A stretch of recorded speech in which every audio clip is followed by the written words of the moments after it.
Hello, hello, hello. How are you guys doing this evening? Always rides up. I hate it. Anyway, well, not this shirt, but like every shirt rides up. It's a good day to be alive. Every day is a good day to be alive. Some days don't feel like it, but they are. Let's see, where should I start today? Well, let's do my weigh-in. I kind of stayed the same from yesterday to today. So I weighed in today at 220.6. I started my diet at 238.6. So as of today, I have lost a total of 18 pounds. Just kind of surreal to me. And I don't know what it shows like on video. A lot of people have said things. Thank you, complimenting me. I really appreciate it. But like Tanya tonight, like Alex is starting to notice. He said a lot about it. Tanya noticed tonight a lot. She's like, I can really tell a difference that you've lost weight. My gut is starting to go down. Tonight Alex was like, so do you wish you would have started this diet a long time ago? This was our conversation tonight. He goes, oh, because I got, so I'll explain it in a second, but I had to get on Optavia, whatever, to order my food because it was going to reorder. It just like reorders every month the same thing, and I wanted to go in and I wanted to pick some new things. I'll tell you what I picked in a second, but I added 3 boxes. So I got, well, I'll tell you in a second. So anyway, he was like, so you're happy on this diet? You think it works? And I said yes. And he goes, do you wish you would have done it a long time ago like I suggested? And I go, yes. And he goes, so are you admitting that I was right? And I go, yes, of course I'm admitting that you're right. Not that deep. You're right. I should have done the diet a long time ago. I wish I had. Because it's really not that hard at all, you know? And tonight, like, so tomorrow night we have to go out to dinner for a friend's birthday, and I'm not going to say who because it's a secret on here. But anyway, we're going out for a friend's birthday tomorrow night, and I mean, it's not a secret, but it's like a surprise. But we're going to Outback, and by the time I upload this, we'll be at dinner. Tomorrow is Melissa's birthday. So we're going to Melissa's, Outback for Melissa's birthday. Her husband's organizing the thing. It's like Melissa and Jason, Alex and I, and then our other friends, Erica and Aaron. And we're all going to dinner tomorrow night. So wish Melissa a happy birthday in the comment section below. And I'll tell her to come over here and read the comments. But anyway,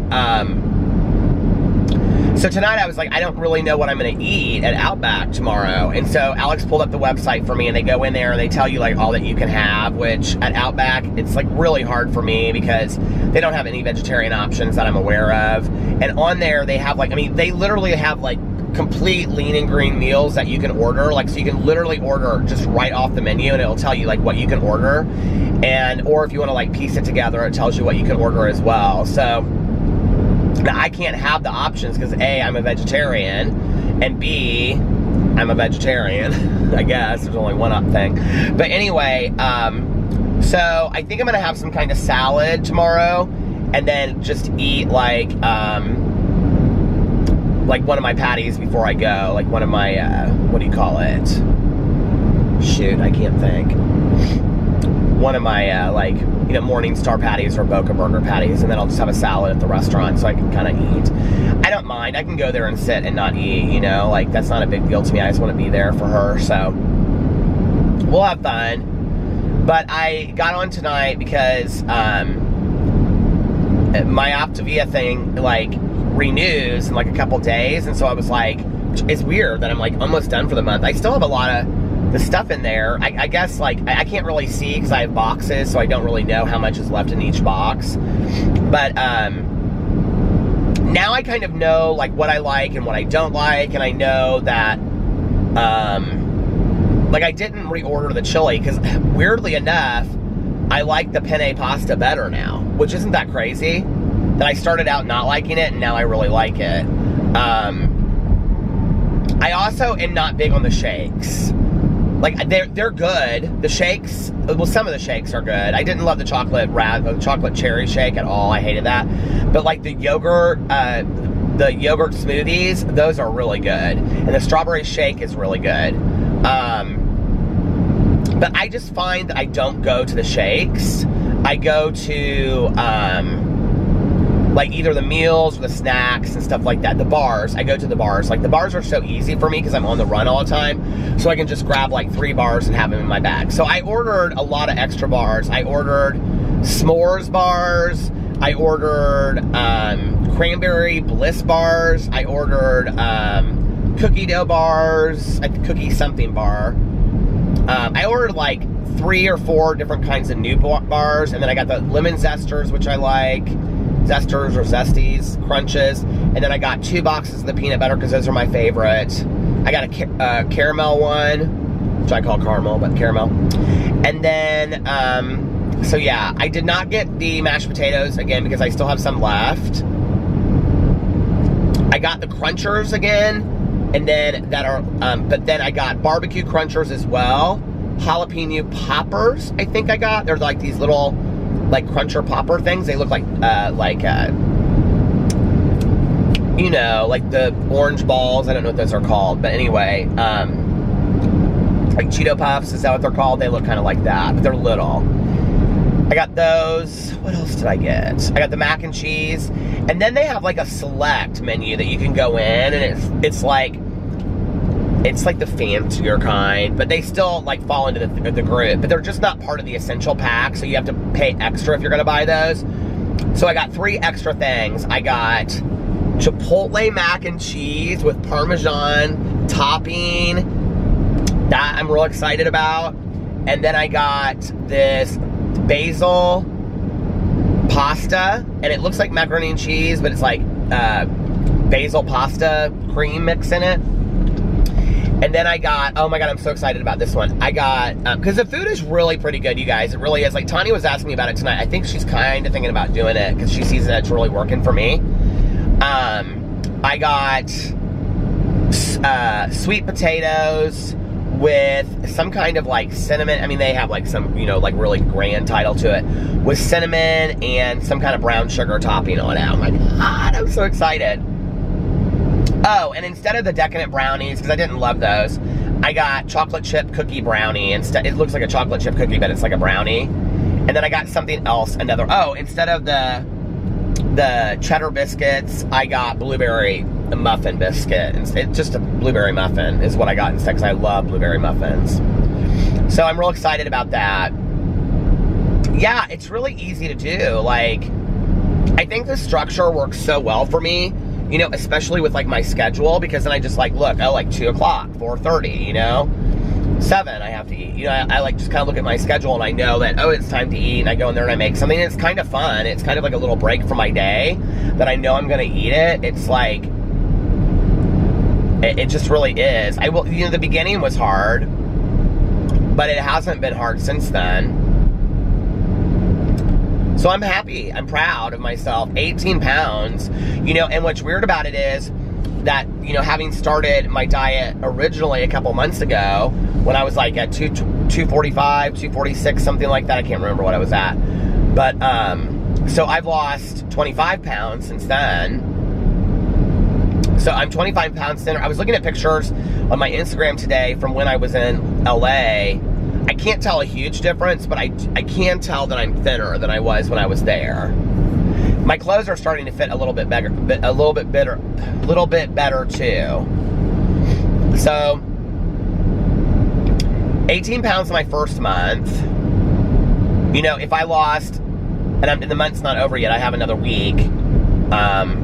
Well, I have a little bit more than I have like a week and a half. So if I could lose, like, let's say 22 pounds my first month, but that first week I lost so much, you know? If every week going further, you know, I could lose 10 pounds a month, then by September, October, I would be, you know, I would be down to my goal weight. Which would be good, because then I would be on maintenance October, November, and then through the holidays, you know, I could still do maintenance, and then I could, like, you know, eat at holidays and things like that. So, yeah, I'm excited about it. I'm loving this diet. And I'm glad that I finally made a commitment to doing it. I really do have to say this, that the money spending on it, as expensive as it is, and I know, like, a lot of people can't afford it, and it's it is expensive. You know, like, to put it, like, you know, up front, pay for it is expensive. But, like, in my mind, it really keeps me from, like, going and getting other stuff, because I'm like, no, because you already spent this money on this food, and you've already spent, like, you know, $12, $15 today. So if you go and you get fast food, then you've just doubled what you spent for the day, and you've wasted the food, and you've wasted your money. So I do think about it that way as well. The going out to eat thing hasn't been as hard for me. I will say, like, going forward, I do think that I'm, like, you know, I can't believe I'm so low on gas. I didn't even realize that. That I'm going to allow myself to have, like, a cheat day once in a while and not feel bad about it. A cheat meal. Let me say that, a cheat meal. Because, like, going on Sunday to the taco place, I mean, I had so much fun just eating like everybody else, and eating queso and eating the nachos. It was really fun that, and, you know, be able to have a meal where I got to eat like everybody else. Not that it wouldn't have been fun if I didn't, but I'm just saying, you know. And I just kept it to that meal. Like, I'm not going to... Like, I think if I do that, I can do that every, you know, week or two, and it not, like, really disrupt things. Because I think it takes, like, me now, like, I figured it out. It takes me, like, 2 days to get back into fat burn. So, yeah. We'll see.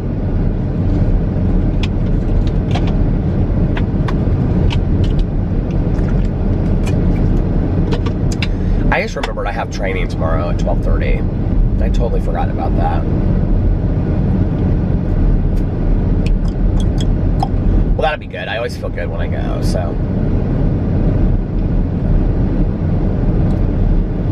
So today's the 11 years since my mom's been gone. Really haven't been that weird about it today. I got kind of... So I talked to my cousin on the phone. She and I were texting about her son's graduation, and saying that she was feeling really weird about it all of a sudden, that, you know, like, he's graduating. So I called her, and we talked for a long time about that, and, you know, then we were talking about Mother's Day, and I asked her how she did, and she said that it was... She's like, you know, I think, like, people expected me to, like, go out to dinner and do... Like, her husband was asking her, like, do you want to go out to dinner? Do you want to do this? Do you want to do that? She's like, I just want to stay at home. I don't want to really do anything. I just want to relax. It was funny how many moms I talked to this year that were like, I don't want to do anything. I don't want to have to get dressed. I don't want to have to go out. I just want to enjoy the day at home and watch Netflix and relax and get carry out. I had so many moms that told me that I know. So anyway, she was like... I felt almost kind of like I was being selfish a little bit, but, you know, like, I was thinking a lot about Mom that day, and I said, you know, Caroline, I said, it's weird. I said, because I feel like people are really sympathetic when your mom is gone on Mother's Day, but, and if you've lived through this, you'll understand what I'm saying. If you haven't lived through it, I think it's hard to understand. And I'm sure it's probably similar to Father's Day if you've lost a father. But while people are sympathetic and like, oh, are you okay? And stuff like that, at the same time, it's like, they don't really realize, I think, that... And I don't know, maybe this is kind of goes against what I was saying the other day, but this is how I feel. So whatever, today, this is how I feel.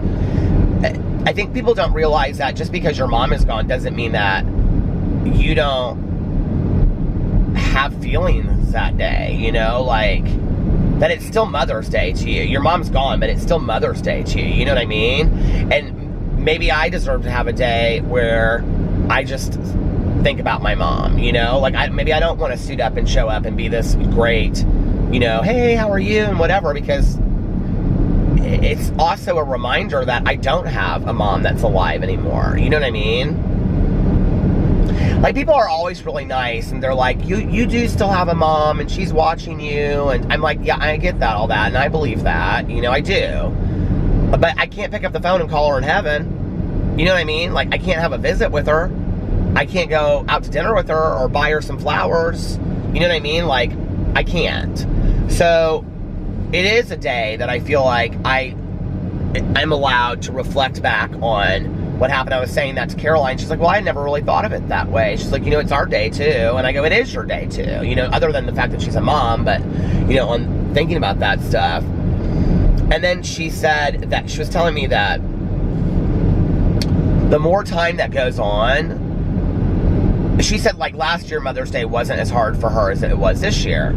And she was like, I almost kind of wonder if it's because Dad is gone too. And I said, she said, it feels to me like the first year wasn't like that hard, but the more time that goes on, the harder that it is. And I said, oh my God, Caroline, that was exactly how it was for me. I said, I felt like the first year I was just so numb, you know? Like, nobody should tell us how to grieve anyway. I think it's so personal to each. Well, I'll talk about that in a second, but, you know, I said, that was how it was with me. And she goes, really? And I said, yeah. I said, my first year, I was so numb, I didn't really have any feelings about it. And then, you know, it just was like, the second year, I started having so many emotions and feelings about it. And I said, I don't know that I really identified how I felt until I came back into the rooms of recovery. And then I was just bawling my eyes out in meetings, talking about my mom. This shirt is really irritating me tonight.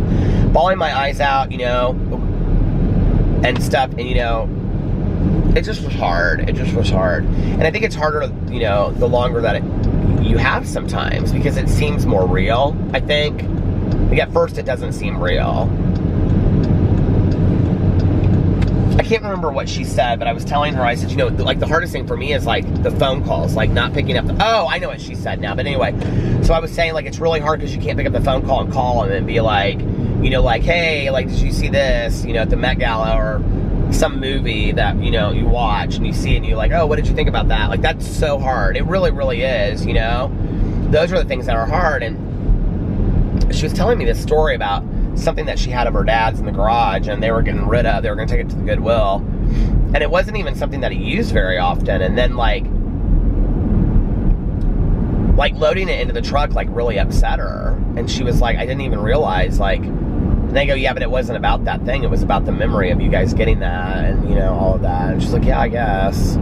It's hard, you know? And I think the thing about grieving is, like, you know, you talk about people that are, like, grief specialists and the books that have been written by, like, Elizabeth Kubler-Ross and the 5 stages of grief. And I believe it a lot in that. I believe it, well, now I think it's 6 stages of grief. I think, like, bargaining is one of them now, maybe. I know they've added, like, another stage, but I believe they have. I don't know. I've never believed that they really necessarily go in that order, because they didn't for me. Like, I think it goes anger, denial. I can't remember, but whichever one, anger and denial, like, I never really had bargaining, you know? Like, bargaining's like where you make kind of like deals with God, you know? Like, anyway. The anger and denial thing happened for me kind of in reverse of the stages. I don't know what order they're in, but I just remember, like, when I was solemn one time, I was like, yeah, like, these happen in the opposite. And I actually had taken a lot of classes on death and dying, and I had, like, you know, read Elizabeth Kubler-Ross's book, which I think is called On Death and Dying, where she's the one that comes up with the 5 stages of grief, I believe. And my mom actually loved her writing, and it's rather textbook, but I like more human stories. But it didn't happen for me that way. And so I think when I went through it, I was kind of like, yeah, it didn't happen for me that way, so I don't really relate to this a whole lot, you know? I don't know. But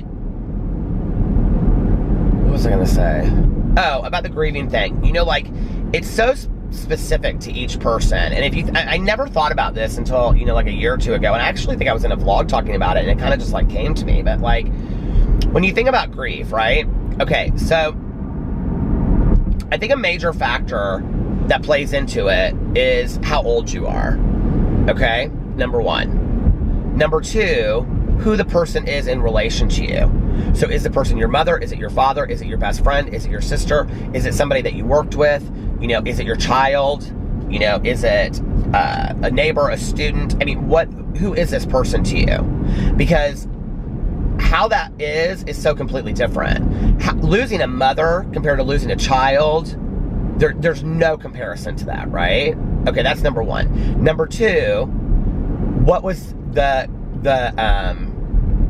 what were the terms of that relationship? You know, like, when my mom passed away, we were on great terms. Nothing had been left unsaid. You know, we had had all the conversations. We had worked all the things out. Like, we had a really good relationship, okay? But what if that's not the case? Like, what if my mom and I hadn't got along at the time that she passed away? Like, what if we had been arguing? Or what if we had years of resentment and anger towards each other? You know, I often think about that. Like, what if my mother had still been drinking when she passed away? Like, how would I feel about that? Would I be able to reconcile with myself? What if I had still been drinking, you know? Like, those are factors as well. So I think the condition of the relationship of the person, that plays into it as well, right? Okay. I think the age that you are plays a huge factor into it. And I think the age of the person plays a factor into it. So if you lose your mother or father and they're 85 and they've lived a great life, to some degree it may feel different if you lose your parent and they're 45, okay? Because they didn't get to really live the life that an 85-year-old did, to some degree, if that makes sense, okay? Same thing with like a child. Like, if a child dies and they're 2 versus 15, it's got to be a different feeling. You know what I mean? I would think. But not different, worse, better, just different. And you think about it like as a coworker too. It's like, okay, well, if your coworker dies and they have 3 kids and they're married and they've left behind this family, okay, versus a coworker that's single. Although it's not better or worse, but you would look at that differently. Does that make sense? So your grieving process is going to be different, you know? And so there's all these conditions that factor in to the grieving process, you know?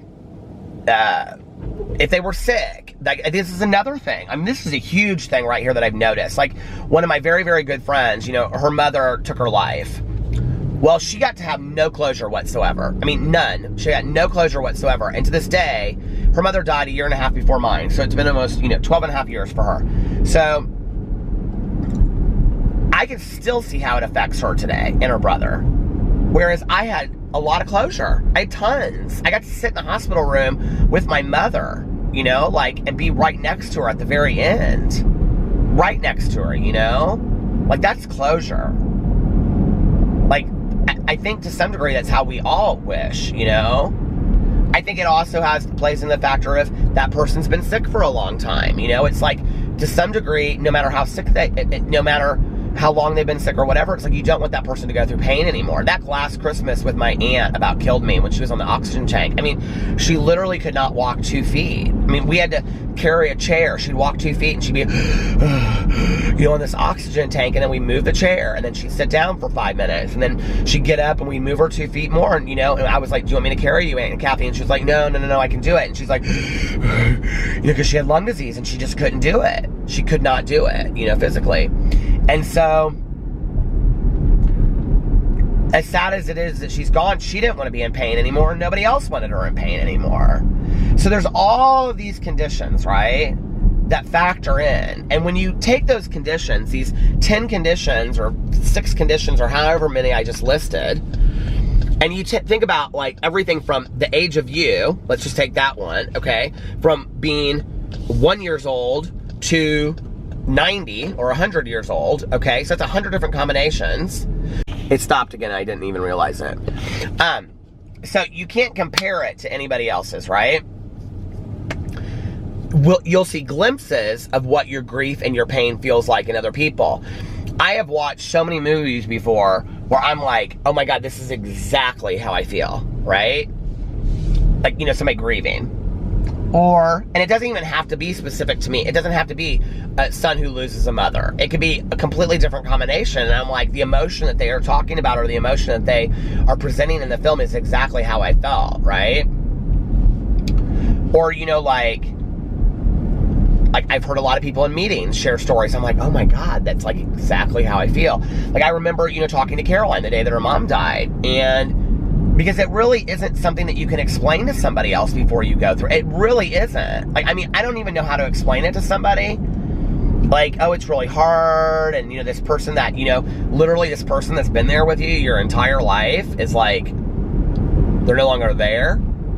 Like, you've never known an experience without them. Like, if you have a pretty good relationship with your parent. And I'm just specifically talking about child to parent now when you lose it. But it's like, it's surreal.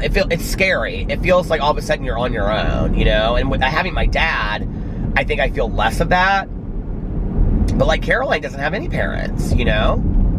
And so, like, I think it has to be so scary, you know? And I remember looking at her in the garage that day, like when I went over there with her mom, and after we, like, you know, came outside and we were talking, and I looked at her and I go, it's surreal, isn't it? And she goes, that's exactly how it feels. Like, it doesn't even, like, this doesn't even feel real to me.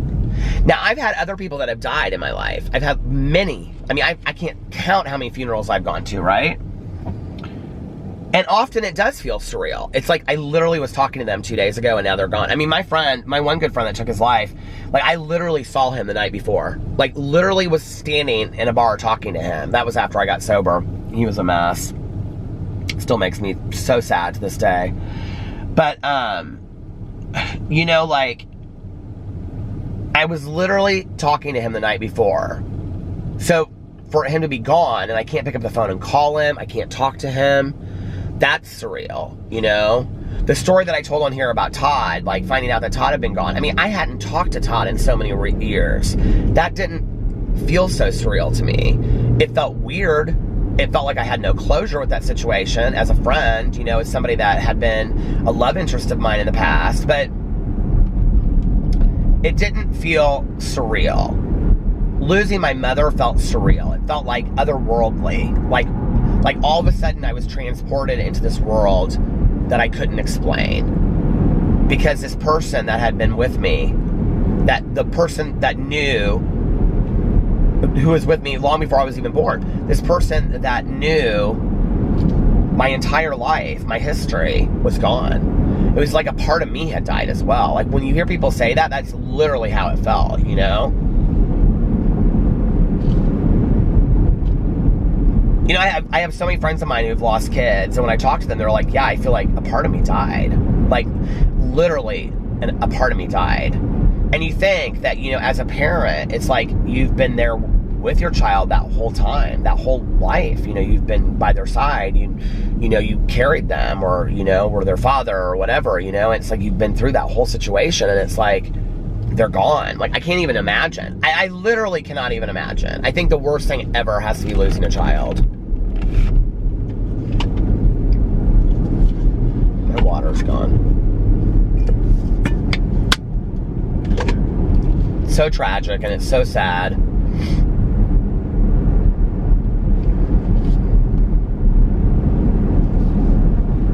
Loss in general is just tragic and sad, you know? My friend's dad died last year, and he had been sick for years. Like 4 or 5 years. And great man. Great mentor to me. Told me some of the wisest things ever. And didn't BS about stuff either. And I can remember her saying to me, like, for years, she would say, I just don't know how you do it. Like, you know, your mom's gone, and even though you get sad, it's like, she's like, I'm going to be a complete mess when my dad goes. She's totally a daddy's girl. And she was like, I don't know what I'm going to do. I don't know how I'm going to make it. I mean, she would just script this in her head, you know, and I'd say, you're going to be fine. You'll figure it out. You'll go through it. I mean, you go through it, you'll be fine. She's like, no, I won't be. I don't know how to do this. I don't know how to do this. It's going to be so sad. We're all going to be wrecked. We're never going to, you know, we'll never be able to move on. And she just kind of believed this in her head. And then her dad passed away. And Tanya and I actually went to they had a celebration of life. And we went. And it was at this country club where he played golf. And I literally thought I walked into a birthday party. Everybody was so happy, telling stories about him and what a great man he was, you know. And my friend came up to me. She looked so beautiful that day. Her dad would have been so proud of her. And she said, you're so right. She's like, you know, I'm getting through it. And she's like, my dad would want me to be happy. He wouldn't want me just to be, like, so sad all the time. And she's like, everybody's telling all these stories about how my dad affected them in such a positive way. And she's like, it just makes me happy that, you know, my dad had such a great effect on the world. She never believed that that would be how she felt about it. Was she sad that her dad was gone? Sure. You know, she still is. She'll reach out to me or she'll call me and she'll be like, you know, like, this, like, she's texted me a couple times and been like, I'm really struggling today, and you know, she's talked to Tanya about stuff, and it's like, you know, yeah, you're gonna have those days, but she didn't want her dad to suffer anymore. I mean, he was really suffering at the end, you know, and he was in and out of the hospital all the time, and I mean, he was very much like my uncle. He just didn't want to suffer anymore, you know, and they didn't want him to suffer anymore, and they were able to, you know, be able to move on now. And these people on this road kill me. They always have to go 90 miles an hour. But, and, you know, I think also when you have a family member that's so sick, you, to some degree, take so much responsibility for that. And,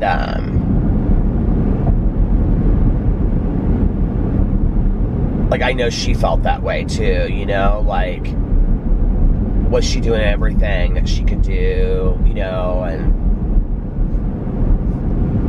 it's hard, you know? It's really, really hard. And I think... And he wanted to go at the end. Like, that's the thing, too. I think, like, with my uncle, like, Caroline was like, Peter, he just... Well, my uncle, I don't know if I've shared this one here or not, but, like, the last meeting that they had with the heart doctor, that was such a tough day for Caroline, for me, but Caroline, I mean, it's her dad, you know? He told the doctor he didn't want to... He wanted to go into hospice. And so, I guess with hospice, with a heart patient, he had a pacemaker. It's like... The pacemaker doesn't work, and I don't know how it works, but they take you off of everything. I mean, he was ready to go, and he looked at Caroline, and he said, I can't do this anymore. He goes, I'm going into the hospital 20 times a year. He said, I'm 10 times more tired when I get out of the hospital. I'm home for 4 or 5 days. I'm literally getting out of bed just to eat meals, and then I'm back in bed. I'm so tired all the time. He's like, I don't want to do this anymore. I don't want to be here. Like, I'm tired. You know, he was tired. And so he went into hospice, and that's how my friend's dad was, too. Like, he was tired. Like, he was in his 80s, just like my uncle. They were, I think my uncle was 81, and I think my friend's dad was 83. And had, both of them had lived amazing lives, you know, and they just, you know, like, I think both of them were just like, they were done. Like, my aunt was so tired, you know, she just couldn't do it anymore physically. And like Caroline, she went into hospice and she died. So my aunt, this is how it happened. She decided to go into hospice. She just wanted to be at home. And really the only way to get her home, I guess, was to have this kind of certain hospice. And so that's what she wanted to do. She just wanted to be home. She wanted to be in her own bed. She knew, like, they gave her like 2 months. And I remember because my dad told me, like, he went in and, like, he talked to the doctor. My dad and my aunt have been friends long before my mom and my dad knew each other. And I think my aunt was who introduced my mom to my dad. My dad and my aunt are the same age, and they were both at IU together, and they knew each other that way because they had friends together. And one of my dad's fraternity brothers actually dated and was going to marry my aunt. One of my dad's very good friends, but that didn't happen. So anyway, my dad went in and he talked to the doctor, and I guess the doctor was like, yeah, this doesn't look good, and, you know, whatever, and kind of like, but I guess he wasn't completely honest with my aunt. And so, like, my dad said something to the doctor like, do you want me to be honest? And he was like, well, one of us needs to be, and will she hear it better from you? And my dad said, if you want me to do it, I'll do it. So my dad went in the room and he talked to her, and the doctor standing right there, and he was like, you know, Kathy, he was like, it doesn't look good. And she was like, what are you telling me, you know? And he said, it doesn't look good. Like, we're talking like a month or two, you know? And she looked at him and she was like, I'm ready to go. She was like, I can't do this anymore. I think that has to be so scary. You know, like, I'm so scared of death. To get to the point where you're just, like, ready to go like that, I don't understand. And so, you know, like, before she went into hospice, because that was her condition. So my dad, you know, they have a conversation, then the doctor comes in and he takes over, and, you know, my dad's just the one sitting there, you know, talking to her with the doctor, but the doctor's the one giving the information after that to her, and because she trusted my dad so much. And so she said, I don't want to die in a hospital, I want to go home. Like, I want to die at home. And so the doctor and her arranged for her to go into hospice. Well, that was like 3 days later. And she got home, And the hospice people got her into bed, and they got her changed into her pajamas. My aunt always loved to wear, like, pajamas or a nightgown with, like, a silk night robe. She liked really nice pajamas and, you know, nightgowns with robes and things. She had really nice ones. And so she was in bed, and they came in, they got her situated, and Caroline walked out of the room to go sign the paperwork. And this is weird that on the day of my mother's death, I'm, like, getting upset about my aunt. But to me, it's, like, all connected, because it's just, to me, it, like, feels like the end of an era with my uncle's passing. But so Caroline went out, and she signed all the paperwork and got all the stuff set up. And then before they left, she came back in the room, and she was gone. Like, my aunt had passed away. And the hospice people told her that that is really, really common. Like, so many people just want to be home, and then once they get home, they go like that. And, like, I guess, like, literally the day of, a lot of people do. Because they just want to be at home. They just want to be in their bed. They just want to feel safe, you know, in their own surroundings. And I think Caroline had some grace from that, you know. I've had some grace from that, to know that my aunt got to die the way that she wanted to at home, you know. Looking out, they had this beautiful, I think I showed it in a video, but they had this beautiful window that looked out over a lake in their condo. She had a beautiful bedroom, and, you know, she just wanted to be at home. She wanted to be at her home. And, when my mom was in the hospital, even though my mom was in a coma, like, my aunt would bring things from my mom's house, like, you know, artwork, and she had a lot of stuff from my mom's house at the hospital, until the very end. But, you know, just trying to make it homey and nice and stuff like that. But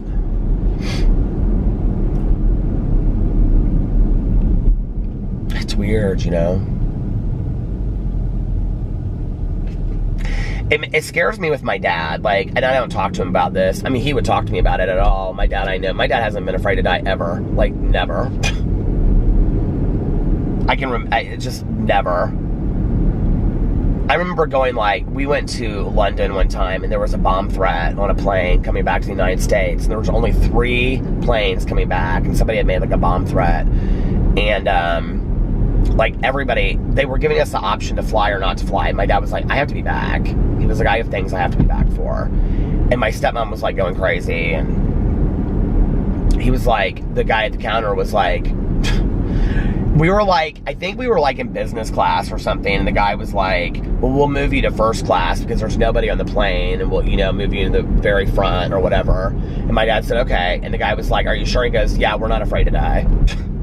And my stepmom was like, speak for yourself. And I'm like, I was terrified. And I remember sitting on the plane with my dad. I can't believe we even had this conversation, but I was like, so if a bomb hits a plane, Dad, we won't even know it, right? He goes, well, normally you wouldn't, because you'd be sitting, like, you know, back there, and then it would just go off, and you'd be, like, right in the middle of it.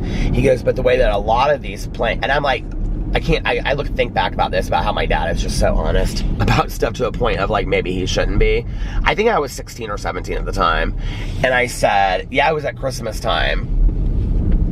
And he said, but on a plane like this, what'll happen is, it was like, he was telling me about some kind of bomb that's, like, released at a certain, like, so once you hit a certain altitude, it goes off. And he goes, it'll be like a fireball from the back of the plane all the way up to the front. So we'll have enough time that we know what's going on with us. And basically, we'll be burned alive. And I was like, my stepmom was like, Jesus, why are you telling us this? She was, like, freaking out. We made it back. My dad's like, well, we're not afraid to die. And she goes, she kept on saying, speak for yourself. And he's, like, laughing. He thought it was funny. You know, it wasn't funny. But my dad's never been like that. He's never been afraid to die. My dad used to go camping in the Canadian Rockies every year between, like, when he left my mom to when he married my stepmom. Like, he would go every year by himself. And this one time, he, like, woke up, and he's, like, way up in the Canadian mountain. He would, like, fly into Banff, and then he would go up to the Canadian Rockies and hike and camp. He's way up there, okay? And it's in the middle of a snowstorm, and his pack, he realizes he's left outside. So he's been, like, falling asleep, and all of a sudden he realizes his pack is outside. So he gets up, and he goes outside the tent, and there's a bear, okay? And my dad is, like, grizzly bear or whatever. I don't even know what kind of bear. My dad's, like, it literally was, like, 8-9 feet tall, this bear, right? And he's going for my pack. My dad went and like chased the bear away and then went and got the pack back. He's like, I was not letting this bear have my pack. I needed my food. I'm not afraid to die. And I'm like, this is how my dad lives his life, you know? I wish I could say I don't have that kind of fear, but I do. And I get that from my mother, I know. My mother was a very, very fearful person. I'm somewhere in the middle of all of it. There are some things that scare a lot of people that don't scare me at all. And there are other things that scare me that don't scare. I mean, I think my fear level is pretty normal to other people's, but I think fear is interesting. You know, a lot of fear is like issued in, you know, control issues and based in the situations you've had in the past, but it might not have anything to do with the actual fear. It might be based in some other memory or something that we've had that's happened to us. You know what I mean? So, excuse me, it's interesting when we think about stuff like that. Fear is a crazy thing. Do y'all have like irrational fears, like my fear of sharks? My fear of sharks seems irrational until I'm in an ocean. I will say that. Like in a pool, like sometimes if I'm in a dark pool by myself at night, like I used to always swim at my dad's house at night and I would have the pool light off because they were asleep and their bedroom window was like over the pool. So I would go swimming by myself and I wouldn't have the light on, you know? And, because it would light up the whole back. And I can remember like being scared. Like you guys, a pool light, this is so foolish, but like a pool light in a dark pool, like a black pool light in a dark pool reminds me of like Jaws' eye in the movie, like a shark's eye. And I can work myself up to where I have to only stand in the shallow end. To this day, you guys, it's ridiculous. But that's like really my only real fear like that. Like I'm not super afraid of like snakes or spiders or mice or any of that kind of stuff. I don't love them, you know, I don't. Like, would I pick up a python? No, I wouldn't. But I'm not terrified of them, you know. Little garden snakes and stuff, no, I'm not scared of them. Do I go to pick them up? No, I don't love them, but I'm not scared of them, you know? So, that kind of stuff. But, I think fear is interesting. Do you guys have irrational fears? Put below what one of your irrational fears is. By the way, if you haven't already, will you give this a video a big thumbs up because you like it? And don't forget to subscribe. A lot of people have been telling me lately that they've been subscribed to my channels for a long time and then they realized that they weren't subscribed. And they're like, YouTube unsubscribed me from you. Well, that does that to a lot of channels. I don't know why. I have no idea. I've stopped trying to complain about that one. I get unsubscribed to channels. I'll go and look, be watching somebody's channel, I'll be like, wonder why they're not coming up in my subscription feed. And then I'll look and I'm not subscribed to them and I'm like, this is somebody I literally watch like all the time. Why are they not coming up on my subscription feed? My husband's texting me good night. I thought he was asleep a long time ago. When I left, he was shaving his face and taking a shower before he went to bed.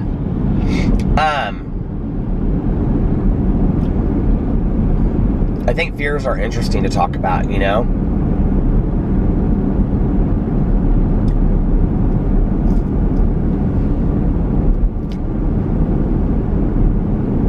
I have to stop and get gas. I don't really want to, but I'm going to, and I'm going to, because I have to. I'm like, the light hasn't come on yet, but I'm kind of surprised it hasn't. And, his ear is still clogged, you guys. It's driving me nuts. And I'm going to also get a Coke Zero, I think.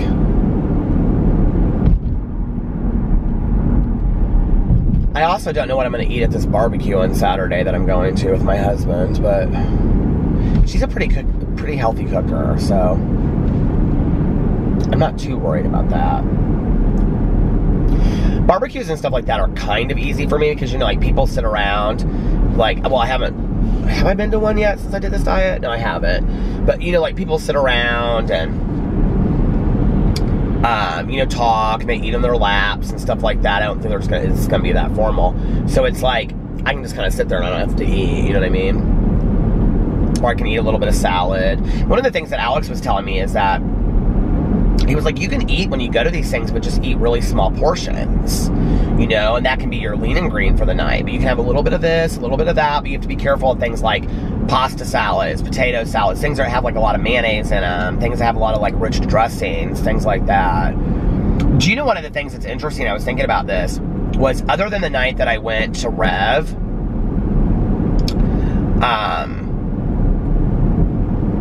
he just sent me some picture. Other than the night that I went to Rev and I ate like those Blondie's cookies there, I really haven't had any sugar. And I almost kind of wonder if this isn't why I'm feeling a lot, that I feel so good. It might be from the sugar. Because I've literally, well, that's not true. I mean, like in the things that I make on the Optavia,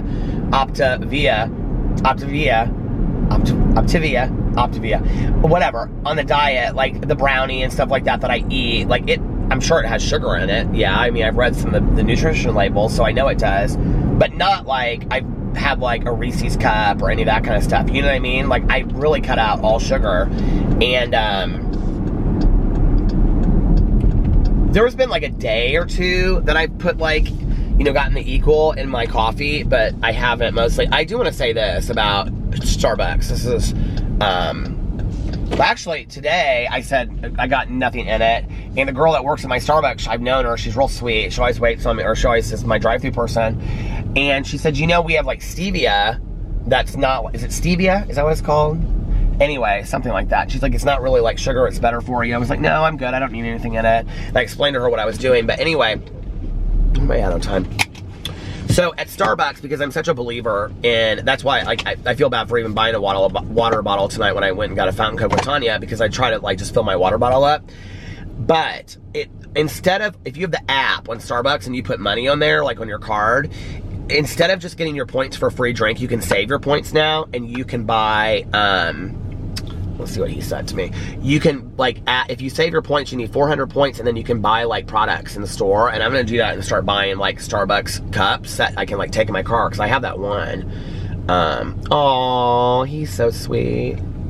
Alex sent me Pee-Pee's picture. Can you see it? Look at my little baby. He's so sweet, isn't he? Oh, and he's laying behind him. I didn't see that. He's so sweet.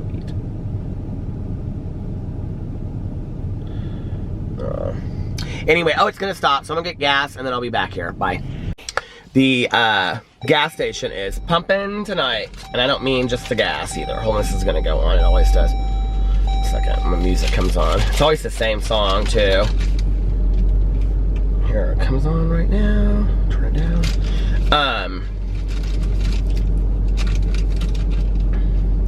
The girl that works in there, I swear I know her. And I said to her tonight, I said, every time, because I come in here all the time, I said, I swear I know you. She goes, you look so familiar to me too. And usually when I say that, it's usually from 12-step meetings, and she didn't say anything like that. And I thought maybe it was like high school. I was like, maybe I know you from high school. And I said, you've got to be a lot younger than me. She's got like, her hair is really cool. It's like all these different colors of pink and stuff. She works her ass off in that place. And I said, you've got to be a lot younger than me. I honest to God thought she was like 10 years younger than me. She goes, how old are you? And I said, I'm 46, I'll be 47. She goes, I'm 49. I was like, are you really? She goes, yeah. And I go, oh my God. I said, you look fantastic. She was like, well, thanks. And she started like asking me about people. She was like, well, do you know this person or that person? I go, no. And then she said this one name, and I was like, that sounds familiar to me. And she goes, well, I used to hang out with her a lot. I'm like, how do I know her? It's so weird to me. And then this guy right here next to me, he looks like, he reminds me of my brother-in-law. He's dressed just like him. He has like a faded black hoodie on, and his girlfriend's asleep in the car.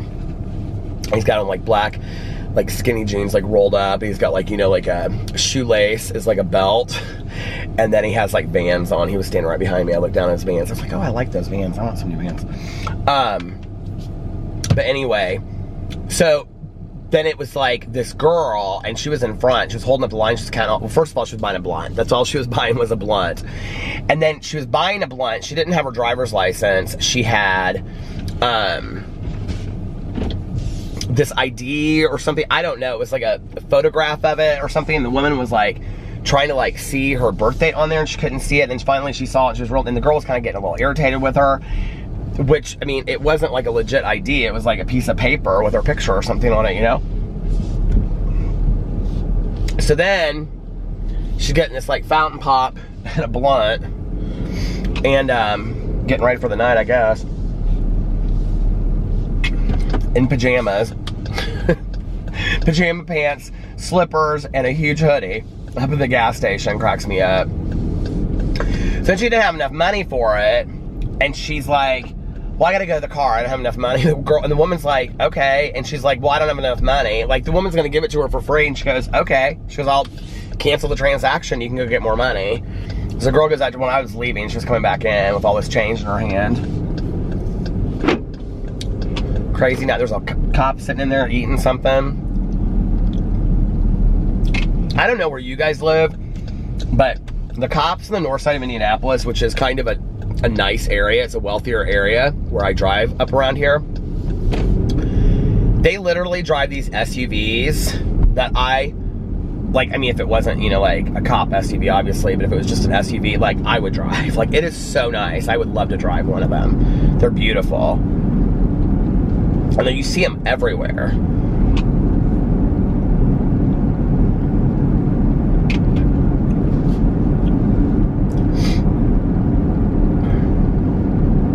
So anyway, that was my little exciting stop at the gas station tonight. I always talk to the people in gas stations. I feel like I know them everywhere where I go. Get my bottles of water and stuff. I'm always like, this one guy at the gas station by us, I know him, and the girl that works the day shift in there, she's probably 10 years older than me. She lives with her parents in our neighborhood. She helps take care of them. And so she's always like, hey, Peter, how are you? And I'm like, good. And she's like, are you going to the pool today? I'm going to go to the pool later if you want to meet up there. I'm like, okay. She's real friendly. She's really nice. And she always tells me all the gossip about the neighborhood when I'm in there, and people go crazy because there's like a line, and she's like, oh my God, did you hear about so-and-so? I'm like, yeah, there's a line 10 behind me. Like, we can talk, you know, later or whatever. She's so sweet, though.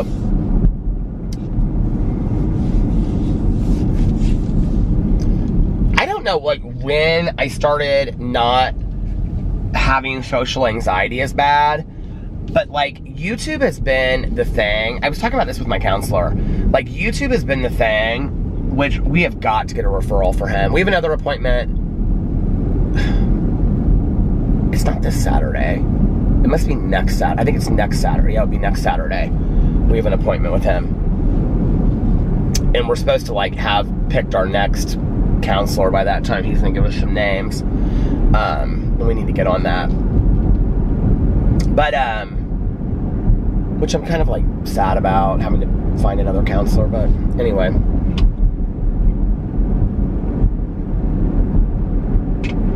We should do something nice for him.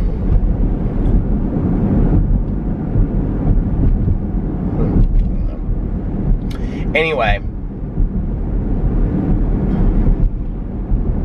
maybe get him like a gift certificate to something, like he and his wife can go out somewhere and eat something nice on a date night, or maybe even take the kids somewhere or something. Maybe we could do something like that. He's been so awesome to us. He's been so awesome. You know, I remember, like, in early recovery, it was like,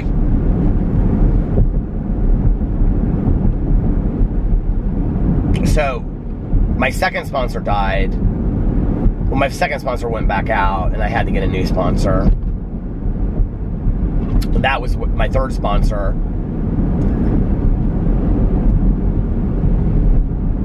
Well, my third and fifth sponsor,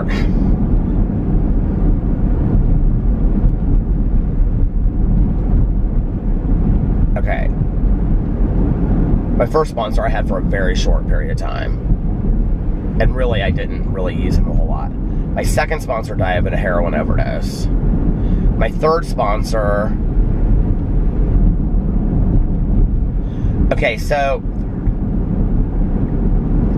I've had total of 5 sponsors, but I've been sponsored 6 times.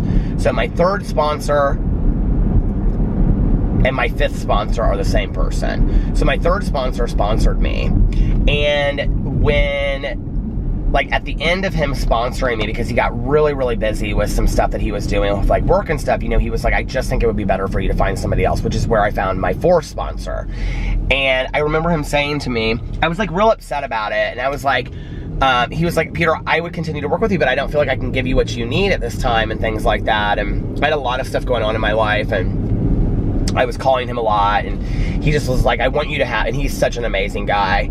And he's actually who like can sponsor me after I came back into the program. So, and that was like the time that he picked up again. So anyway, sponsoring me.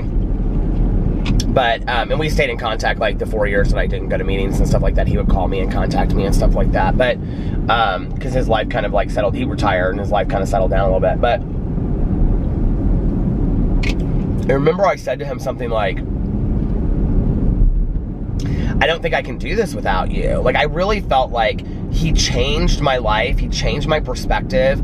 He would really challenge things, you know, that I still believe in to this day, you know, like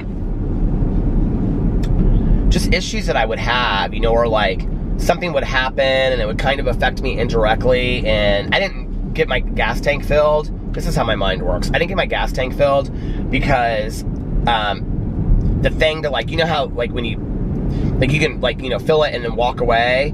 Well, it wouldn't like hold. So I had to stand there and hold it the whole time. And it's 46 and it's kind of chilly outside and I don't have a coat on. So I just filled it. I filled it as much as I could. I think I put like $45 in there. It takes like $60 to fill my tank now. But it lasts a lot longer than it did before. It lasts like 3 times as long.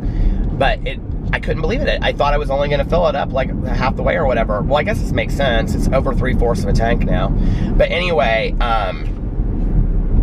I remember he challenged me on things that have just really changed my perspective on like, you know, like if that works for them, let them do it. It doesn't affect you in any way whatsoever, you know, and really like, which is really my attitude about so much in life, you know, is like, if it doesn't affect me, you know, and I'm not talking about like drama or that kind of stuff. I'm talking about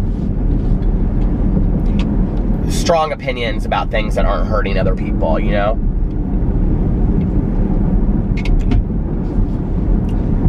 There's a lot of gossip and rumors and stuff that happens in 12-step programs, I would say in earlier sobriety, that a lot of people like hang out and there's like that, because you get friend groups, you know, and so the same kind of stuff that you see other places you see there, it kind of goes out over time. Like the older sobriety there is, you don't really see that. It doesn't really happen. But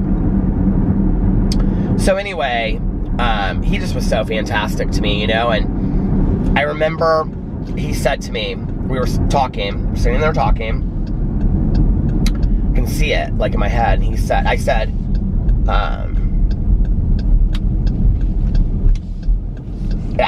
I cannot do this without you. I don't think I can do it without you. And he goes, and I didn't just mean like sobriety. I meant like living my life. Like he had been there for me so much, you know, like had really been there for me. And he goes, yes, you can. He goes, you can absolutely do this. And he goes, you know, and I've given you the tools that you need. I've planted the seed. And he said, you know everything that you need to do. And he goes, and you know, I've brought you this far, but now it's time for somebody else to take you the rest of the way. Like it's time for somebody else to take you to the next part of your journey.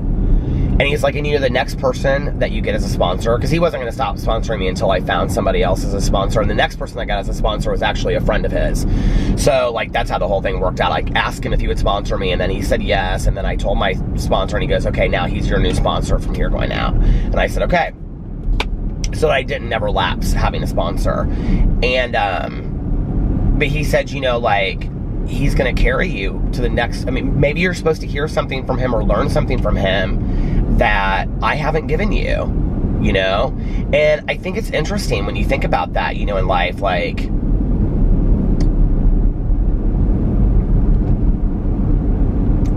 that sometimes there's like a big sign in the middle of the road. Oh, it's carpet. That sometimes we're supposed to, you know, like hear things from different people. How did I get on this topic? What was making me think this? And then, you know, my next sponsor that I had, he was fantastic. And I really, really, like, I look at that relationship and I know specifically what that relationship was supposed to be about. And that relationship was specifically, it was the, like, because it was just the year, like, after my mom died and stuff, that we really worked together. And, I remember him asking me, what do you want to work on this year? And I said, what do you mean? He goes, well, this year of your life, what do you want to work on? And And I wasn't like aware enough, because this was like the year before I walked away, you know, and didn't go to meetings for a while. But I remember I wasn't aware enough to like say, I think I need to talk about my grief with my mom. I think maybe if I had been more aware, that's what I would have worked on. But I said, I really like to work on my relationship with my dad. And, you know, he was like, oh God, he said some things to me that just, I mean, to this day, like he literally, I mean, he didn't do the work. I know I did the work, my dad did the work, and God did the work. I mean, I know that, my higher power. But what my relationship looked like with my dad before that man sponsored me and what it looks like now are two vastly different things. And it really was not anything profound that he did. It was just me changing my perspective. You know, I remember he was like, well, what do you want from your dad? And I was like, well, I want this and I want that. You know, I want my dad to call me, and I want to call him, and I want to have conversations with him. Because my dad and I did, but it was very stunted. And there was a lot still of, like, I would say, there was a lot of resentment from my dad from the years before. And I had resentment as well, you know, about, you know, being left with my mom to some degree, other things, you know. And I had really never felt comfortable, like, talking to my dad about those things. But I wanted to have this, you know, relationship where my dad called me up once. He calls me Pete. My dad calls me Pete. My dad and my stepmom and Alex and Tanya are like, they call me Pete. Only a very few people in my life call me Pete. But anyway. So I was like, you know, I want my dad to call me up once a week and be like, hey, Pete, what's going on? And, you know, and we have this today, you know, or to be like, you know, like, hey, Pete, you want to go out to dinner? You know, like, what's going on? Come stop by the house or whatever. And we didn't have that then. But what I didn't realize was we didn't have that, A, because I wasn't asking for it, and B, because I was very detached from the situation as well. I wasn't putting a whole lot into the relationship. And I remember my sponsor, we had this conversation. I can literally remember where I was driving and I was talking on the phone to him, and I was driving by this, like, gravel pit area. If you are in Indianapolis, it's the one that's off of, like, 116th in, like, Carmel, that goes down Hazeldale Road. And I was talking to him on the phone. I literally remember this conversation, and I said to him, because I pulled over because of what he said to me, and I really wanted to hear it. And he said, so what is your dad, what is it you want from your dad? And I said, I want him, you know, to call me once a week. I want to see him on a regular basis. Like, I want to call him or talk to him, and I want us to, like, really be in each other's lives. And he said, well, what does he say when you tell him? And I go, what do you mean? And he goes, well, when you tell your dad that that's what you want from him, what does he say? And I said, oh, well, I've never told him that. And he goes, why not? And I was like, I don't know. Like, I'm afraid to ask for that. He goes, why are you afraid to ask for that? And I said, you know, my dad should just be that for me. You know, I'm his only son. And I said, my mom is gone. And, you know, like, we don't have this relationship that I wanted to have. And I feel like it's really rooted a lot in, like, my addiction stuff still. And we've never talked about it. And he goes, well, why haven't you opened up that conversation? I had made amends to my dad. We had talked about addiction. He was very versed in addiction and stuff, but we had never talked about, really past the one time I sat down and did amends with him, we really hadn't talked up to that point really about the emotionality that had affected him and how I had been affected as well. And he goes, well, why haven't you had that conversation? And I said, I don't know. And he goes, well, when you approach your dad with that conversation, what happens? And he goes, and I said, oh, I would never approach him with that conversation. He goes, why not? And I go, I don't know how to have that conversation. And he said this to me. And this is so profound what he said to me. And he goes, listen, he goes, tell me what your dad's relationship was like with his dad. And I said, I mean, they were close. I said, my dad's the youngest of 5. You know, he didn't know his dad until he was 4 because my grandma got pregnant right before my grandpa went to World War II, and he was over there until my dad was 4. And I said, you know, he just always felt like he was somewhat distant from him. He didn't really know him. And he would always say to me, you know, Pete, I don't want to have the relationship with you that I had with my dad because I didn't really know my dad. Like, I knew him, but I didn't really know him. Like, I didn't have great conversations with him. And my dad has made attempts through the years to have those conversations with me, you know. And we have had my dad and I have had some wonderful conversations through the years, but not regularly, you know, up to that point. And he said to me, so your dad has no roadmap for what this relationship should look like. And I was like, literally, you guys, you want to talk about aha moment? I was like, boom. And I said, what did you say? And he goes, he has no roadmap for this relationship that you're asking for, because he never had that with his dad. So he has no idea that that's what that's supposed to look like. He has no idea how to give that to you or how to be that. And I said, and he goes, therefore, you have no roadmap for how to be the son because you aren't getting that from your dad. And he goes, so you guys have to reinvent the roadmap. You have to tell each other what you need from each other. You have to sit down and you have to have some real honest, open conversation. And I was like, well, I'm too scared to do that. But it made so much sense to me, you know, like, oh my God, like my dad doesn't even know how to have a relationship with me because he never had this relationship with his dad. So why should I expect that, you know? It was like a friend of mine years ago. We were talking about like flowers, like wanting flowers from her husband, you know, and she was like talking about like, my husband didn't even know I wanted flowers, so why would he bring me flowers, you know? It's like, anyway. So he said, well, what would it feel like for you to email your dad? Which was the wrong move to make.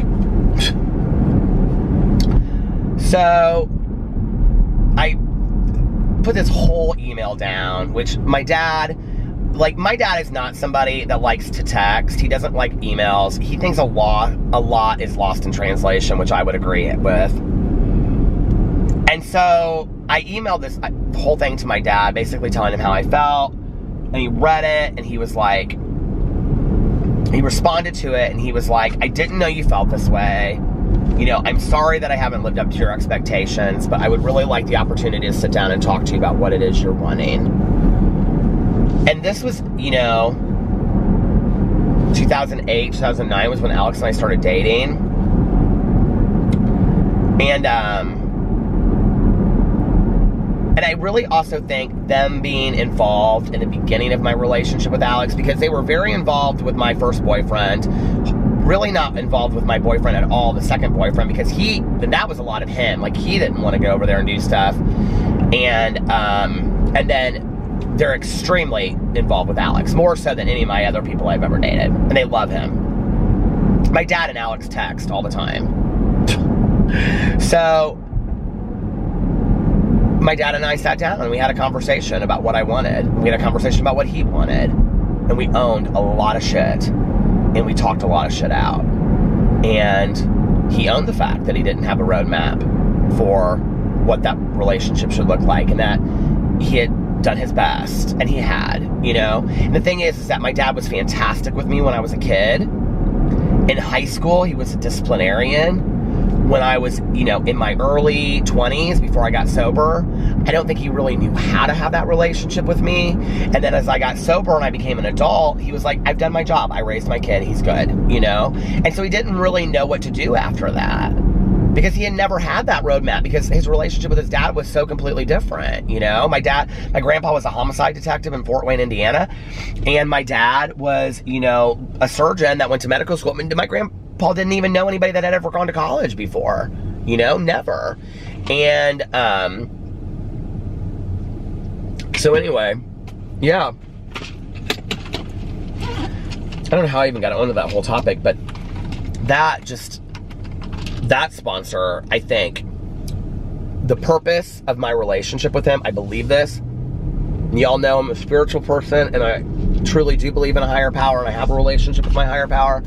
I believe my higher power put that person in my life for that specific reason, to fix my relationship with my dad. Because when it started turning around was when a bunch of shit happened in his life, and he needed to go, and he couldn't sponsor me anymore. Because he was too busy. It wasn't about him being too busy. It was that he had a lot of personal stuff going on. And, yeah. And then I went away from the 12-step program, you know, like, and if it ain't broke, don't fix it, you know? But I did. I tried to mess it all up by going away, you know? I was talking about that tonight in my meeting. It's like, we were talking about complacency and recovery. Laziness, you know? It's like, if what you're doing, when I am all in and I am doing, like, my spiritual program is working really well, and I'm, you know, going to a lot of meetings, talking to my sponsor, I feel so good. Like, I have that peace and serenity but I'm so quick to hand it over and stop doing the things that work for me. Stop praying, stop meditating, you know, stop reading meditation books, stop doing affirmations, stop doing gratitude lists. This time, since I started last year, I have not stopped. Because it is not a luxury to me today. I think I said this right here last night about it not being a luxury. It is something that I hold so dear to my heart that I don't want to give it up, you know?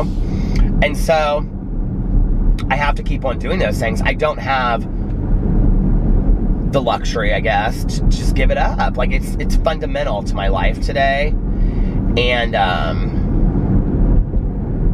yeah, and so I have to have that stuff. And I'm, you know, and so then, you know, I came back, and I didn't really know who to ask when I came back into the rooms. I didn't really know who to ask as my sponsor. There were a lot of men that I respected. There were a lot of men that I looked up to as men of character that I wanted to be my sponsor, but, you know, I had. So anyway, but I went back and I worked with my sponsor that I'd worked with before, and it was fantastic for a couple of years. But there was always a disconnect there, and I wouldn't necessarily say a disconnect, but like, so I would, you know, a lot of my friends in recovery are women, and they, like Tanya, you know, they had all had these relationships with their sponsors that were like these, hold on, it's gonna stop. These like great friendships where they would like go out to dinner and go shopping and have a lot of fun and do this and do that and go on trips together. But like, they also didn't have any problem listening to that person as a mentor, you know, a sister mother type, you know, whatever, and wiser person that could, you know, what's the word I'm looking for? Guide them in the right direction. And I felt like I was missing out on that. And I also had a lot of like male friends of mine that were heterosexual that had great relationships with their sponsors, and they go golfing or double dates with their wives and things like that. But I didn't have that. Like, my sponsor and I would go out to lunch every once in a while, but very, very rarely, you know? And we had good talks, but sometimes I just felt like he didn't really understand what I was saying, you know, and things like that. And so I finally, after all this time, you know, I was like talking to him, talking to other people. Oh no, that's not, you know what? I totally forgot my sponsor after him. So I've had 7 sponsors. How could I possibly forget him? He was so great for me. So what happened was that he and I were talking, and he suggested that I needed to start going to some different meetings. I needed something new. I needed something fresh. So I started going to completely different meetings in Indianapolis. And when I started going to completely different meetings, I met my, what would that be? First, second, third, fourth, fifth, sixth. I met my 6th sponsor. And he was fantastic, but he had a lot less time than me. I didn't feel like that mattered at the time, but I think it didn't matter to me. I think it mattered to him on some level.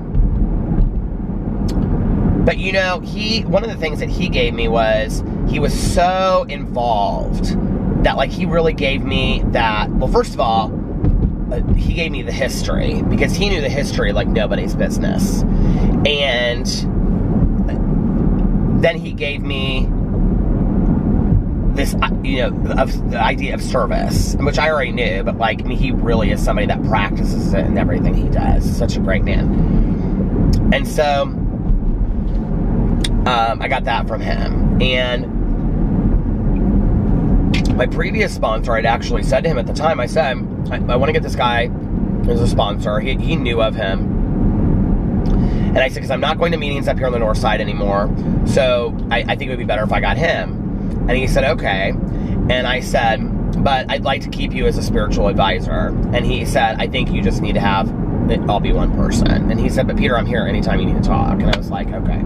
So that was kind of how we parted ways. But he's still like a really dear friend to me. I talk to him, you know, all the time. And so anyway, so then I had him as a sponsor, and I was going to meetings over there, and I saw him literally like 5 or 6 nights a week. I mean, I was going to 5 or 6 meetings nights. It was too much for me. It was honestly too much. Not too much maybe for a newcomer, but at where I was, like, I wasn't at home and stuff. And I remember I talked to my old sponsor about it one night, and I said something to him, and he goes, you know, you got sober to down the road be the best son, the best friend, the best husband that you can be. And he goes, you need to be at home with your husband some of these nights. And he was right. And so I started changing up my meetings and started going to different meetings. And then my sponsor today, I had heard her give a lead. And some of the things that she said, I just was shell-shocked. I was like, she is honest. Like, this one is the deal. Okay, I mean, she told on herself like nobody's business. Things that she wasn't doing in her, program, and things that she had to change, and she had to go back and work with a new sponsor. I was like floored. I was like, she is so honest. And she said, and this was at the time that Alex and I, like, we had just started, I don't know when, but it was like a little bit after, 6 months after we had started counseling or whatever, maybe before, I don't remember. I had heard the lead before, I think, we started counseling. And she said that when she got sober the last time, she started going to a counselor. Oh no, she'd been going to a counselor for a while. And then she went into his office one day and she said, I've been coming in here and acting like nothing's going on and nothing's bothering me and my whole world is bothering me and it's about to fall on my face. And she said, if I'm going to continue to come in here, I'm going to pay you money, then I'm going to be honest, I'm going to get my damn money's worth out of it. And she said things started turning around when she went into that office and she started getting real honest. And when I heard that, that changed everything for me with going to counseling. I was like, if I'm going to go in there, we're going to lay it all out. We're going to get it all out. And you know what? If we hadn't, I don't know that we would be married today. Alex and I literally laid all our cards on the table. We talked about everything painful that had happened in our relationship, everything positive that had happened in our relationship, all of the communication problems, and and work through it. And it's just like, that needed to happen. But I looked at her on the first day. I mean, I've known her for a while. She's been my friend for a while, and I adore her. I think the other thing is, she's very close in age to me. Our interests are very, very similar. Oh my God, the battery's gonna stop. Well, I'll have to cross over the interstate and then put the other battery in it. I'm going to stop here in a second anyway. But we're very close in age, and our interests are very, very similar. And we are friends. But she gives me fantastic suggestions, and she's hard on me, and she listens to me, and she loves me, and she says, I love you. And that's one thing I haven't really ever heard from a sponsor, I think because of the disconnect on some level, I think I don't know what it was, but like, she says to me when we get off the phone, I love you, I'm like, I need to hear that. Like, I need to hear that from somebody like my sponsor that cares about me. I need to know that, and I need to hear that. And I know it's stupid, and a lot of people think those words don't mean anything, but to me, to hear from somebody say, I love you, is validation. And that's important to me. I need that. Hold on a second. I hope to God I have this battery with me. I swear I put it right in here right when I was walking out the door.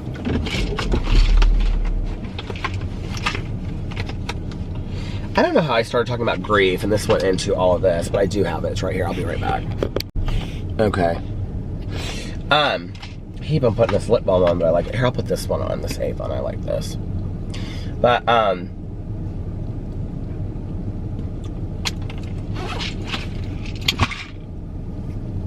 yeah, I need to hear that. And I think we all need to hear that. The amount of people that say every once in a while on my vlogs, like, when you say, if nobody else has told you this today, I love you, really impacts me because I don't hear it from anybody else. That, I feel for you. Like, that really hurts my soul for people. I hear I love you from a lot of people. Like, Alex and I say it to each other a lot, and his mother says it, his family, we all say it to each other in that family, My dad and my stepmom say it to each other. Tanya and I say it to each other. I just think it's important, Like, I think we say that words don't matter, but words do matter. You want to talk about how negative words hurt us, but we don't often talk about how positive words uplift us, and how just simply telling somebody that you love them or how much they mean to you or how much you care about them can really change somebody, can really positively impact them, and I'm somebody that needs to hear those things. Like, I want to hear those things, and she's fantastic. Because she says to me all the time, you beat yourself up too hard, or too much, or too hard on yourself, whatever, you gotta love yourself. But the same thing as I say to everybody else, I need reminders of too, And she's so fantastic for that. But the first night that we sat down, we went and had dinner at Charleston's, I'll never forget. She literally whipped inventory out of her purse. And she's like, you're going to start doing inventory right now. And I go, tonight? I go, oh, no. And she goes, are you telling me no? And I go, what? And she goes, are you telling me you're not going to do any inventory? And she started putting it away. And I go, well, if you want me to. And she goes, okay, I think that's better. I mean, she's a hard ass on me. And so anyway, the first night that we sat down there, she said, what do you want from me as a sponsor? And I said, first and foremost, honestly. And she said, yeah. And I said, I want a friend that I can have a relationship with that is my sponsor and my mentor. And she goes, okay. And she said, what else? And I said, I don't want another sponsor. I said, I want you to be my sponsor until the day I leave this earth. And she said, I would like that very much. And I never really had a sponsor say that to me before, you know? Like, I don't know why that got me emotional, you know? But, like, I never really had a sponsor that was so invested in me that way. You know, I had great sponsors, really good sponsors. You know, knew the texts and stuff inside and out, you know? But, like, I never felt like I mattered like that, the way that she made me feel. But I had great sponsors. I wouldn't be here today if I hadn't, you know? I had wonderful men that directed my stuff, you know? But one of the things that my old sponsor used to say to me all the time, the one that sponsored me twice, he said to me,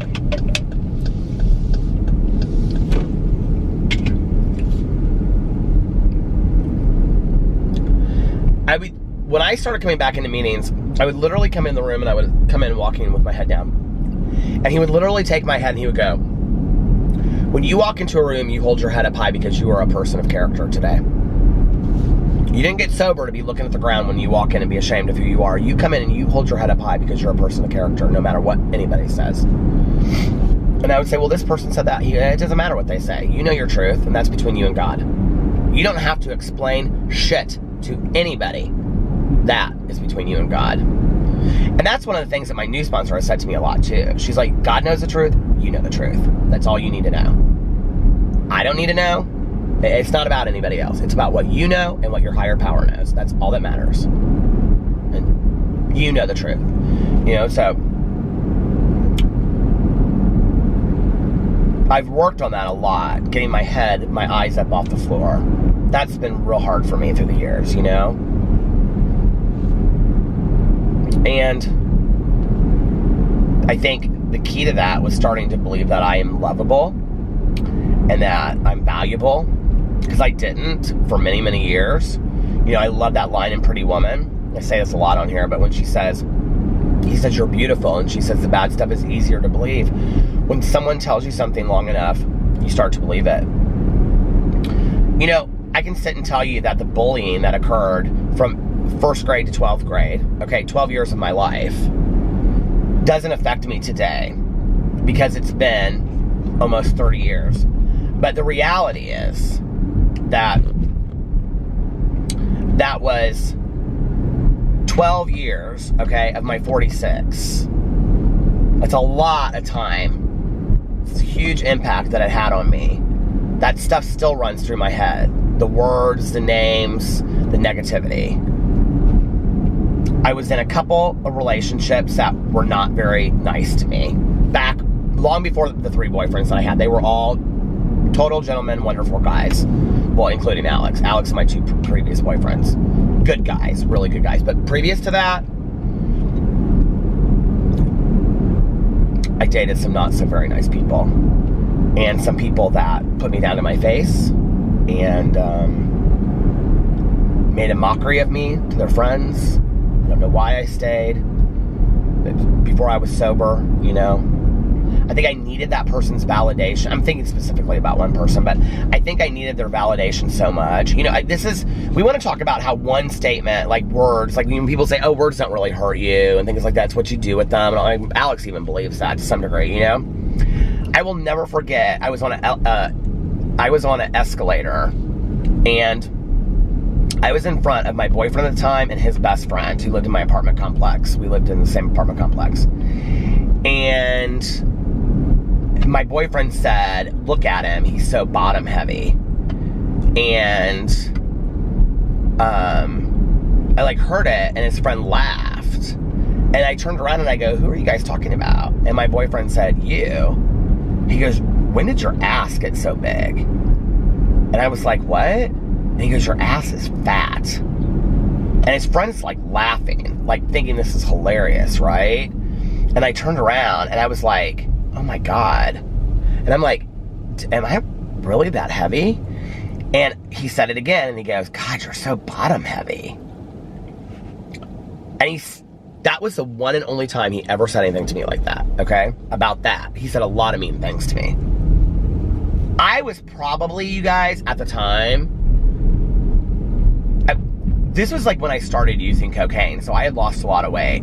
I was like 150 pounds. I was not. People were saying, like, I looked emaciated, okay? I was not bottom heavy. To this day. And I know that that was not true then, and I know it not to be true now. I still hear that in my head. I still can hear him saying, look at him, he's bottom heavy. And I'm like, I still check myself out, like, you know?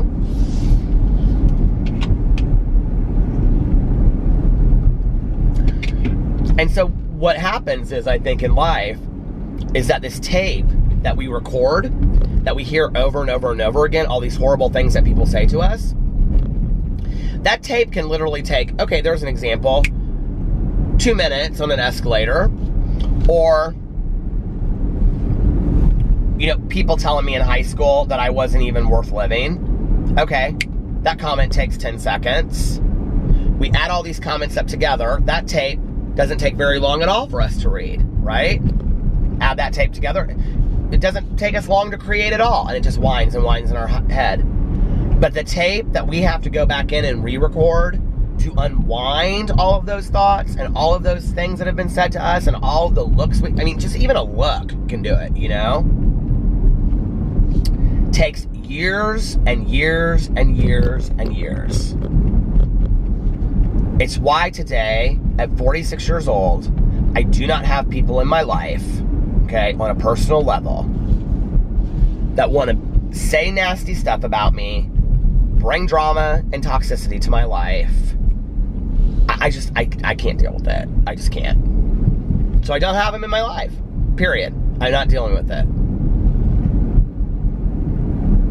And sometimes that means I'm, you know, don't have a lot of people to do things with. I was going to say lonely, but I don't really necessarily feel lonely. It just means I don't have a lot of people in my life, you know? But I'm okay with that.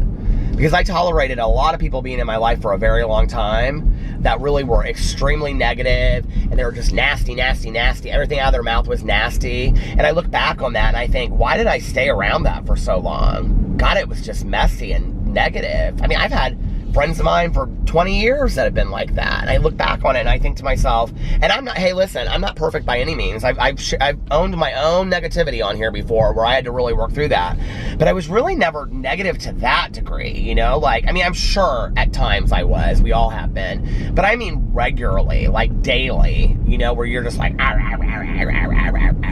like, I look back on that and it's like, my life is so much more peaceful today without that even though I might miss some of those people because we had a lot of good times, I don't miss that at all. I really don't, you know? It's like, I had this one friend of mine about 20 years ago. She and I used to have so much fun together, right? But part of what was fun about her was that she was so negative and just cynical about the world. I mean, just everything out of her mouth, right? And it was real funny at the time. You know, but like, I mean, you'd be in a car with her and it was just constant talking about somebody else. You know, and at the time it was kind of like fun and you're talking about it or whatever, you know. And she ended up moving. We didn't even really have a falling out or anything. She just ended up moving. We stopped talking over time. You know, that happens.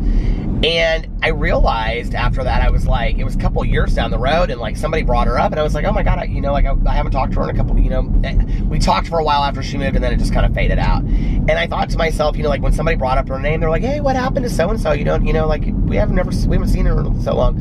And I thought to myself, God, my life is calm without her, you know? I missed her. I missed like us going out and having fun times and stuff like that, but I didn't miss that. I just didn't. You know, I didn't miss that toxicity and that negativity. It wasn't healthy for me. And today, I don't want to be that in somebody else's life. I just don't. Which is, so it's twofold for me. A, I have to keep a barrier. I don't even know which one comes first, but A, I have to keep a safety barrier around me to not let that kind of toxicity come in, or to get rid of it when it does. Secondly, I have to make sure that I'm not that as well. I have to make sure that I'm doing everything to keep myself in check, to not be negative and not do this and not do that. And I've really worked hard on myself, you guys, in the last year. I have to say, this last year of my life has probably been one of the biggest years of growth for me, personally. And I've had a lot of shit go down that was painful at the time. But, you know, weirdly, I'm kind of very thankful for it. Because I wouldn't have learned the things I needed to learn had I not. You know, like, I look back and I'm like, yeah, it's like that saying, you know, Maya Angelou, and she's like, when you're in the middle of the biggest tragedy of your life, look up and say thank you, because you're going to learn one of the most valuable lessons of your life. I learned some real valuable lessons this year, you know? And sure, I think some of them are in how to interact with other people or whatever, but I think 99.9% of them are about myself. I don't really have any control over anybody else or anything. I only have control over myself, my reactions to the world, or responses, how I behave on a daily basis. Am I trying to be the best version of myself? You know, oh my God, the camera fell. I thought I was gonna make it through a whole night without the camera falling. But anyway, you know, it's like, I've had to make so many amends in the last, 10 years of my life, I feel like, specifically. Like, often, like, I've not huge amends, like, from back when I was using, but, like, other amends, And I feel like most of the time people are open to hearing it. But I've met a lot of people, they don't want to hear it. They just don't. And you know what? That's fine. I can only clean up my part and do what I'm told, and to work on myself and look at it as a learning experience and try to make it right,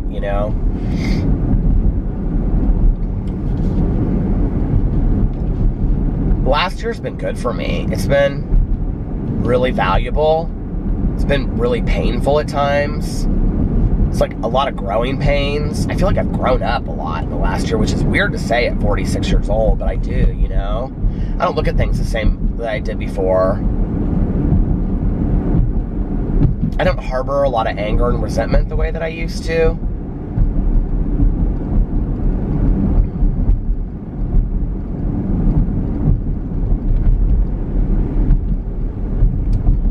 So I don't know. I think you have to be open to the lesson, though, Some days I am and some days I'm not, and I think it's typical with anybody. So, well, listen, you guys, I'm going to get off here now. I can't believe I was almost done and I didn't get to finish it because this damn camera fell. But I'm going to get off here now. So I hope you guys are having an amazing Wednesday, middle of the week. And unless you work an unconventional schedule like most people do. And I hope you guys are having an amazing Wednesday unless you have other plans. If nobody else has told you this today, I love you. And don't forget to say it to yourself in the mirror. Don't forget to tell yourself and believe it. Pass it on. Tell it to somebody else. I will see you guys tomorrow. Bye. I love you.